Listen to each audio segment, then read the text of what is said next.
Ladies and gentlemen, welcome to your favorite podcast. This is Real Estate Investor MBA.com. We created Real Estate Investor MBA to leverage the knowledge of giants through synthesizing and providing much needed information to all investors, from the veteran investor to the new and aspiring investor. At Real Estate Investor MBA, we plan to cover pertinent information head-on with our expert guests who we will interview on what they are doing and preparing for in the days and years ahead. We aim to create MBA quality curriculum topics and themes from the information garnered among our interviewed guests in order to bring world-class value to our fellow community of listeners.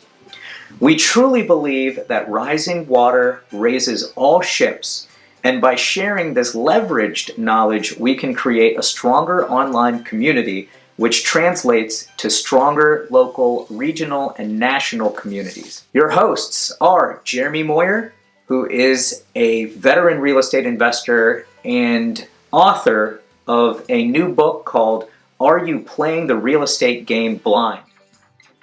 As well as Tejas Gosai, the owner of eXp Realty, the Tejas Gosai team, and also co-manager in a newly formed Regulation D private equity fund called the Lehigh Valley Private Equity Fund. Now let's get to the show. All right, guys, we just interviewed Kyle. Wonderful guy, knows a lot of his stuff. As somebody who went to law school, I can definitely admire him reciting the codes that he's picking from. But we've always talked about 1031 exchanging, and this guy has some different methods that he kind of unleashed and discovered, right? Yeah. He goes over the different ways to invest with insurance, to have some structured installment sales. He covers DSTs, and there's some stuff I've heard of some of the topics, and then he gets into some stuff that I've never heard of before. So it's truly educational. You definitely want to obviously have your advisors around you and have all that knowledge, but it's great to listen to a guy who's very passionate about these topics. And it was a great episode. Yeah, and he actually, he was nice enough in a couple places to say, you know what, I don't know everything about that, but he has these 7 methods to divert your capital gains, and it's wonderful. You'll like it. Take a listen. Enjoy. Ladies and gentlemen, welcome back to the greatest podcast of all time. It's Real Estate Investor MBA. My partner, Jeremy Moyer, is here. And we always start with a thank you. Have to say thank you to everyone for making our show possible. As you can tell, we're trying to amp up our production a little bit. And we thank everyone who's left us some great comments on LinkedIn and Facebook. We truly, truly appreciate it. Jeremy, can you share all the places we are syndicated? Absolutely. So we are iTunes, Spotify, Stitcher, TuneIn, Google Podcasts, and iHeartRadio. Yep. We're all over the place. So we love you guys. We thank you. And today's discussion is a little bit different. We've talked about 1031 exchanging quite a bit in the past. If you remember, we had Tina Pashovich on our program, as well as Meenal Babaria. She's been on a couple of ours. So we're always trying to get the best and most recent strategies, tactics, information, and we're super excited about that. Check out our previous podcasts on our website, and we have a new YouTube that we put up as well. Please like and follow us. And with that, Jeremy, let's get the show off. Absolutely. So today I'm excited to announce our guest. We have Kyle Candlish. Kyle, how you doing? Good. How are you guys? Good. So Kyle earned his BS at Sacramento State University in entrepreneurship while also competing on a scholarship for 4 years on the golf team.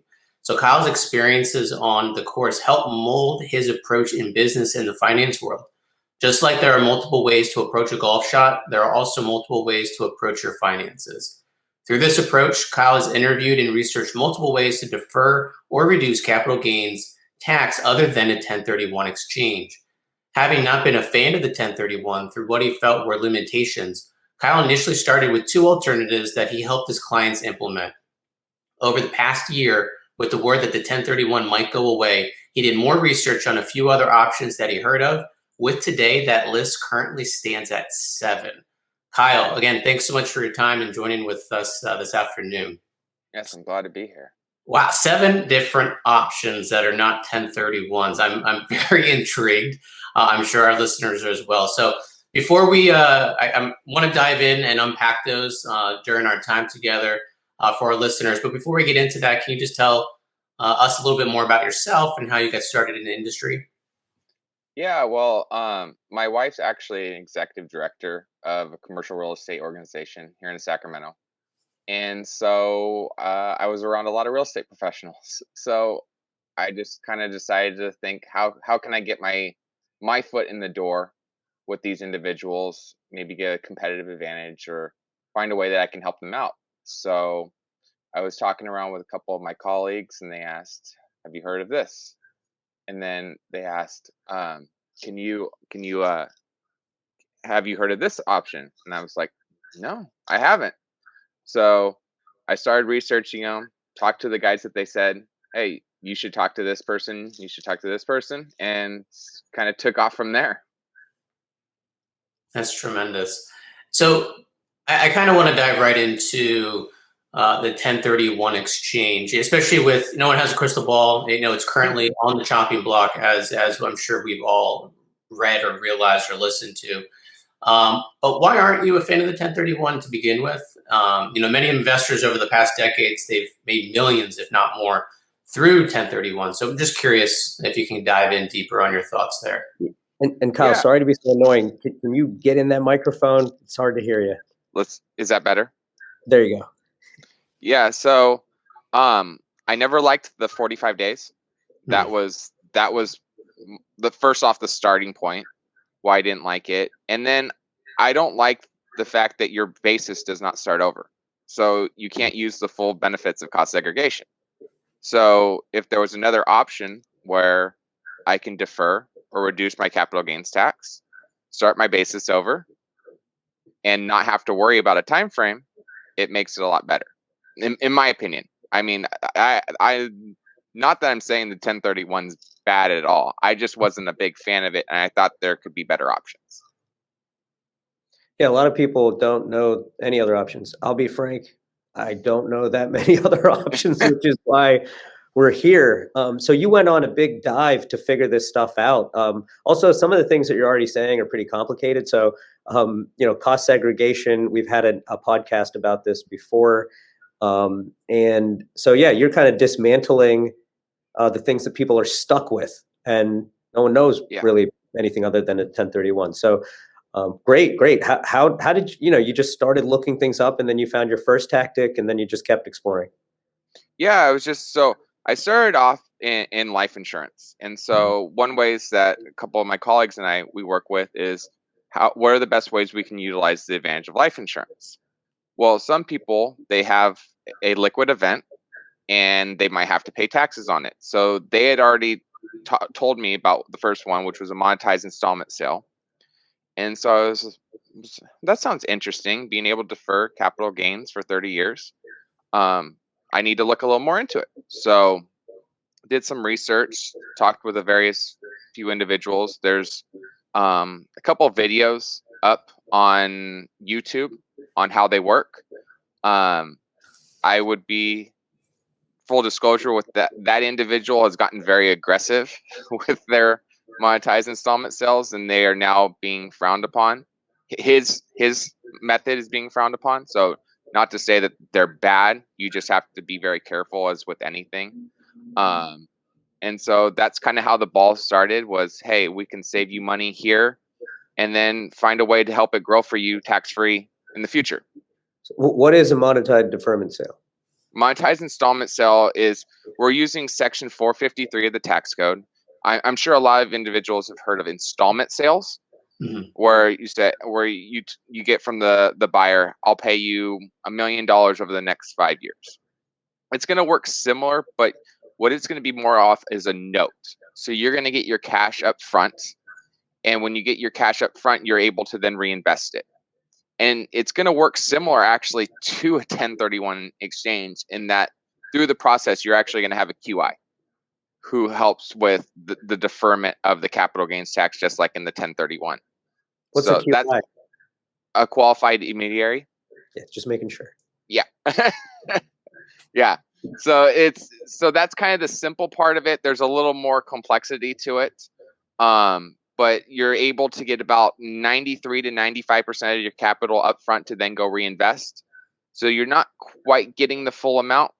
But again, if you go to reinvest it into another property, you start over your basis. And so it's you gain more in the long run, in my opinion. And I know a few family offices that believe the same thing too. Do you mind just giving us, a picture in our mind, like a simplified version of an example of that approach? Yeah. So you have an individual, we'll say, I'll use the $5 million example that I just used for the installment sale. You have an individual selling a $5 million property. Gains is probably going to we'll say about $2 million. So what we're going to end up wanting to do is deferring that gain so that you can then roll it into a new property. That's why we like real estate, keep growing. And what we're going to do is we're going to have the buyer transfer the property over to a QI. Mm. The seller is then going to have the funds go to the QI, and we're going to have that go on a note basis. It's going to be a little more complex in the fact of how everything works, but we're going to then normally, you're going to sometimes, if you don't want to reinvest it right away, it's going to have it go into a drop down LLC where you still have access to the funds, and you can use that to reinvest in anything other than real estate if you'd like. But that's kind of the whole gist of it, is if you want to invest it right away, you don't need that drop down LLC. Awesome. Interesting. Yeah. That sounds interesting. So are all QIs, I guess you could say, equal, or do you have to, how do you find one of those? What does it look like? That one I can't answer because it's with the groups that I'm using.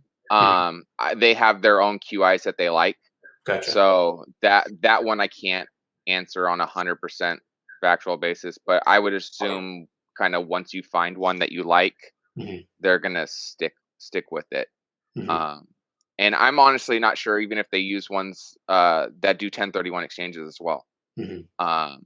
I wouldn't be surprised if something happens to the 1031 exchange, if those groups actually start working with individuals that do the monetized installment sales. That makes sense. All right, we got one out of the way.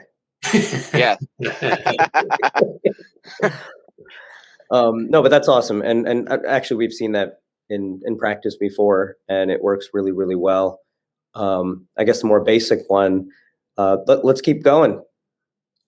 Okay, well, so let's stick with the same section of the tax code, 453. So you have a deferred sales trust. And this one's a lot of people, you shaking your head like you've heard of those. Right. And this one is a little more common. It's been out there. I have my hesitations of it for tax purposes and actually IRS potential audits.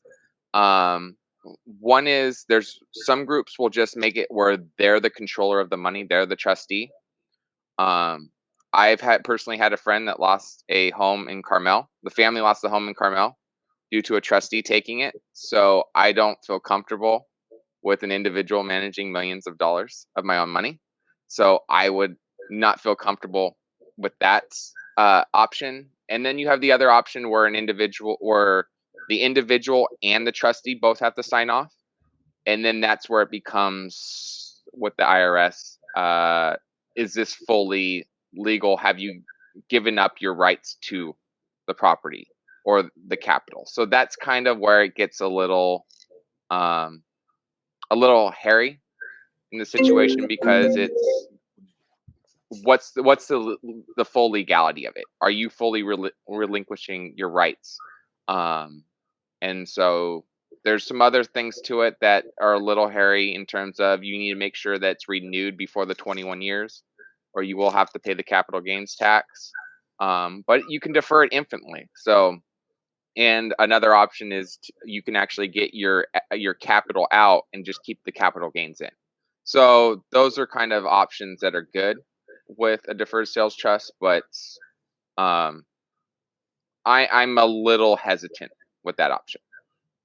And all the moving parts of the DSTs. Do you mind just, again, I think I always learn better with examples. I'm sure the listeners do as well. Like let's just take the $5 million property again, that we're doing the installment sale. Kind of walk us through like the simplified steps. I'm sure it's pretty complicated on the back end, but just to get a picture in our head. Yeah.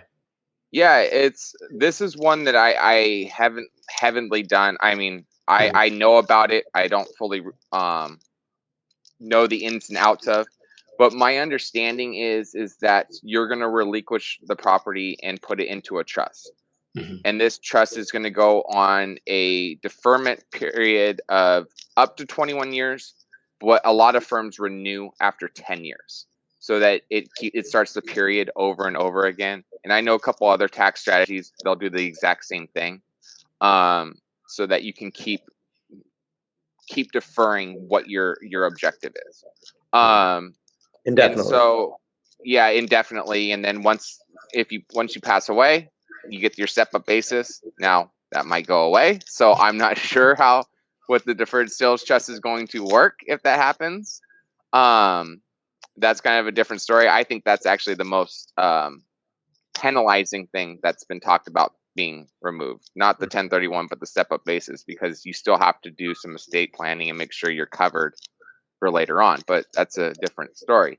But you can choose too of what you want to put into the deferred sales trust. So I've heard individuals will just put the tax part into it, or we'll use the example with the $5 million. You have $2 million in capital gains. We'll say that potentially you have $800,000 to $900,000 that needs to go into the trust for reinvestment. And some firms won't charge you for the whole process because they'll want to manage your money. But if your goal is reinvesting in real estate, then they're going to charge you the fee because they're not going to get to manage your money, so they're not going to make that part. So it kind of varies by the individual. Awesome.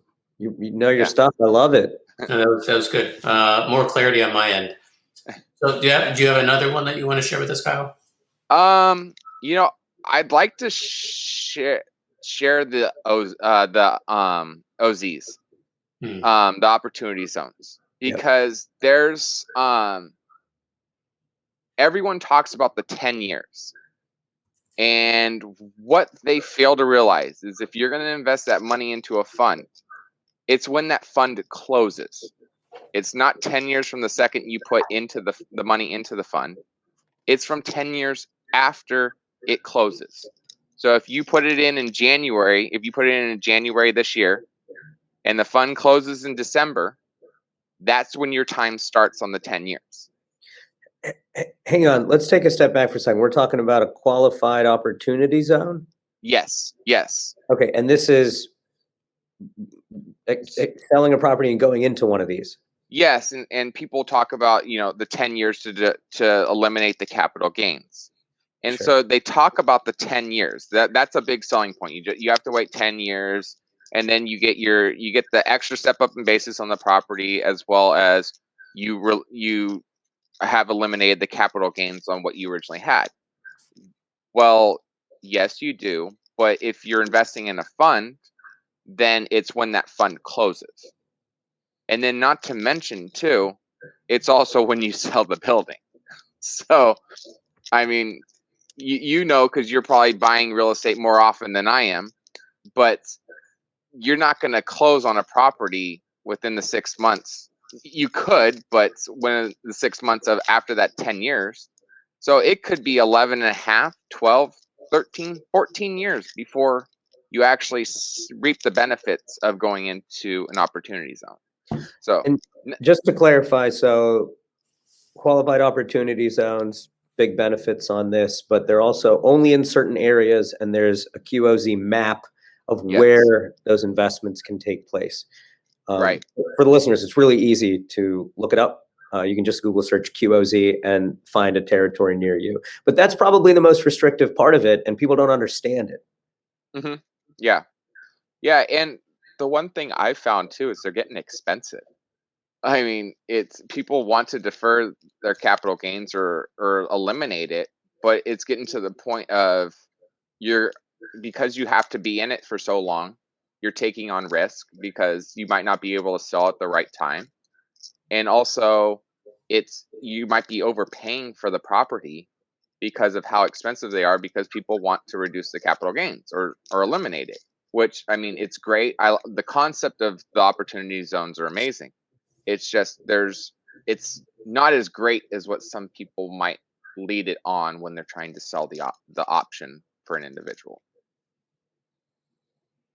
Cool. So those options again are only available in those certain places, and you have to be able to buy and find a property. Mm-hmm. Yeah. Cool. So that one's a little limited. No, but that's good information. Yeah. It's a good vehicle. It's for specific folks, typically fairly wealthy, know what they're doing.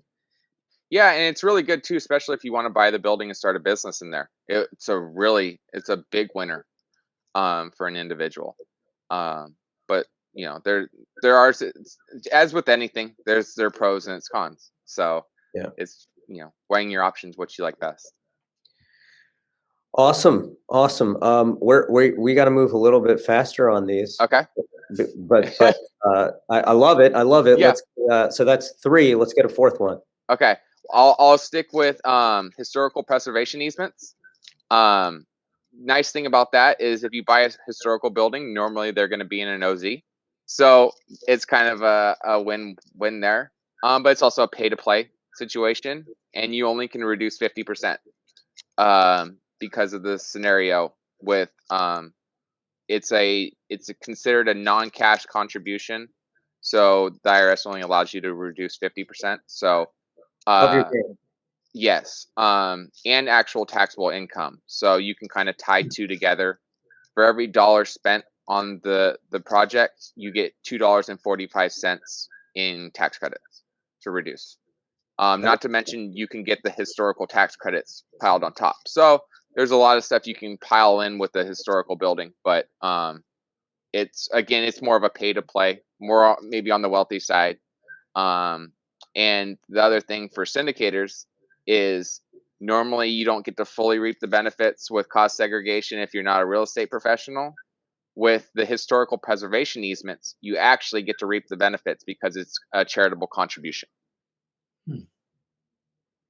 That's a good one. So you said those are also in OZ territories because they're typically in cities, you mean? They're just typical. They're typically in cities, or they're in areas that have been kind of neglected. Not all historical buildings are in the best of shape. That's why I know a lot of syndicators are hesitant about looking at them.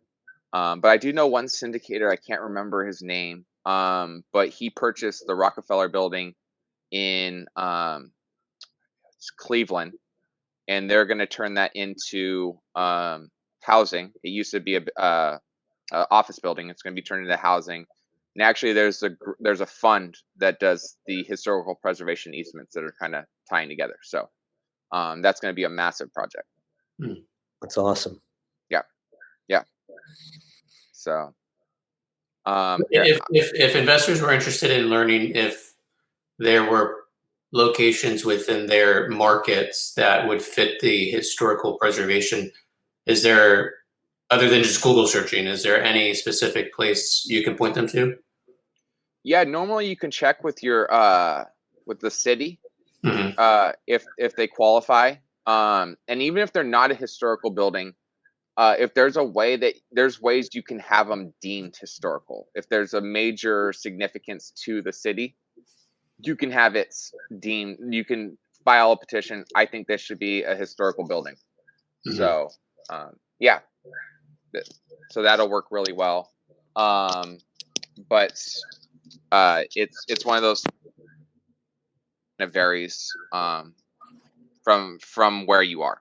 That makes sense. That's awesome. Do you have like a matrix out there? Like, oh, you want to do this, you should do this. I mean, it's for me, it's like, how do the listeners and how do folks tangibly get access to this? It's difficult, it's mainly Google searching.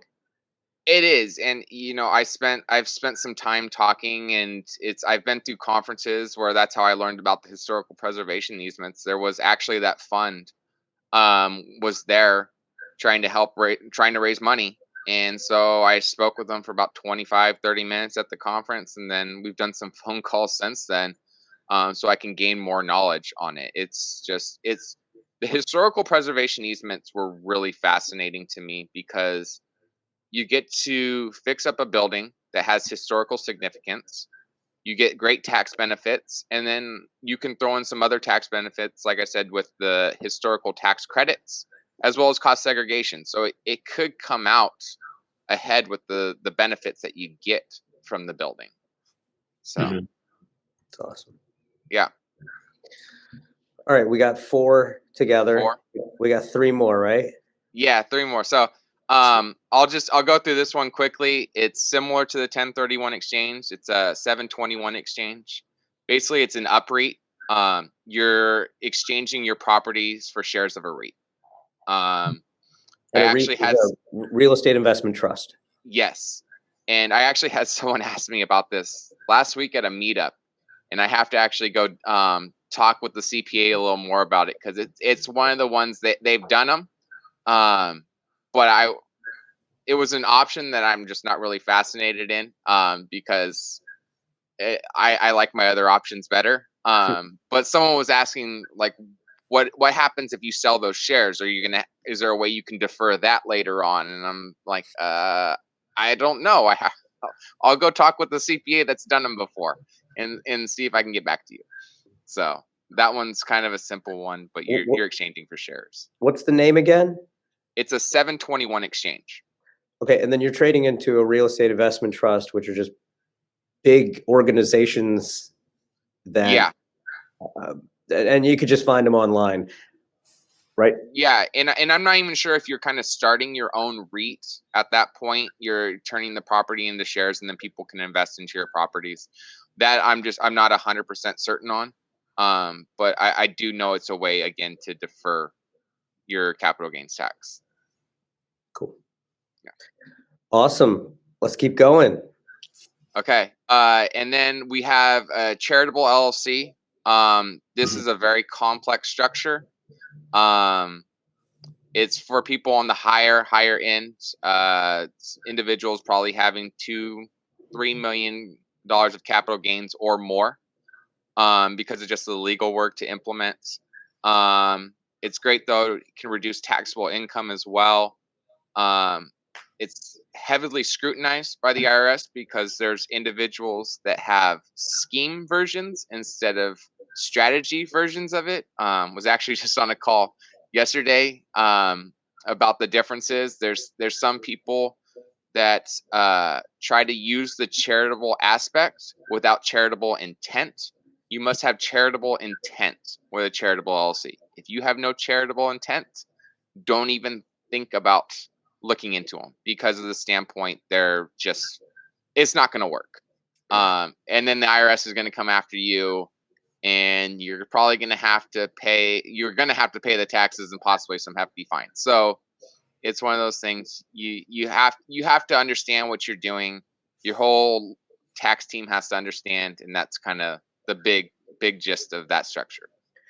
I think the reason you're saying kind of wealthier folks too is these are like endowments and charitable organizations that some of the big companies or big family offices or things like that, they set these up and they have to do them honorably and properly. Yeah. Right. You're using your own private DAFT, which is a donor advisor fund, which is kind of a form of an endowment. So you're using your own DAFT. The firm that I know, the charity does get their money. We made that very clear talking with the individual yesterday. But there are some where they try to cheat the charity out of sometimes millions of dollars, and that's just it's not going to work. So, yeah. You good luck looking at yourself in the mirror, buddy. Exactly. Yeah. It's not worth it. Yeah. Awesome. We're coming up on on the half hour mark. Let's keep it moving. Okay, so the very last one, and I'm sure as syndicators, they probably know a little bit about it, but 401ks and IRAs. It's going to depend on your activity in the real estate. So if it's going to be passive or active, if it's going to be active, 401k, passive, IRA. But then also you have to throw in, there's a lot of tax implications with your income part. So you need someone that fully understands how to navigate through that. Can you give us an example of that? So for just with like an IRA, you have individuals that will invest in real estate on a passive level, because that passive level is you're able to defer the capital gains when you sell the property. But there's other taxes that I'm not 100%. I know there are. I have a couple CPAs that I talk to if I need to know a little more. But it's one of those things that you can get taxed and have to worry about that, and I think possibly messing up your retirement account if you don't navigate through the taxes properly. So that can be hurtful. Is it self-directed IRAs or just regular IRAs? You can normally self-directed, but you can have various parts of it. You can it's going to be mostly self-directed. You set up the IRA and you have the real estate held in there. There's some individuals I know that do that. But that's kind of that won't help you necessarily unless you start off that way. So that's not going to help your problem right now if the 1031 goes away. Right. Because of the standpoint that you already own the property, and be very hard to put that into an IRA or 401k. Sure. I'm sure there's ways. I don't know, but there might be ways. Someone would have to do some digging on that one now. Yeah. Well, one thing about tax is where there's a will, there's a way. Yes. Yeah. Yes, very true. Yes. I mean, it also makes sense as to why, I don't want to be, this isn't a negative comment, but why wealthy people keep getting wealthier owning real estate. You got to be really smart. You mentioned having your teams together. Yeah. You need your accounting team. You need, your tax folks. You need your lawyers. If that, your lawyers and accountants and tax folks should really be working well together. And there's people that, they got whole administrations behind their own personal taxes and what they're doing with their K-1s and things like that. It's wonderful. I hope all the listeners who are looking to get into real estate do so after hearing this. Yes, definitely. It's a great place to be. Kyle, thank you so much. Do you want, just in case, I'm sure some listeners are going to have some questions and they're going to want to talk to you. Is there some contact info that you can provide? We can put in the show notes as well, but just for them to reach out. Yeah, they can always reach out to me on LinkedIn. Just send me a message because I do sometimes get some spam requests for connections. So if you just send me a message, hey, I heard you on the podcast, I'd like to hear a little more.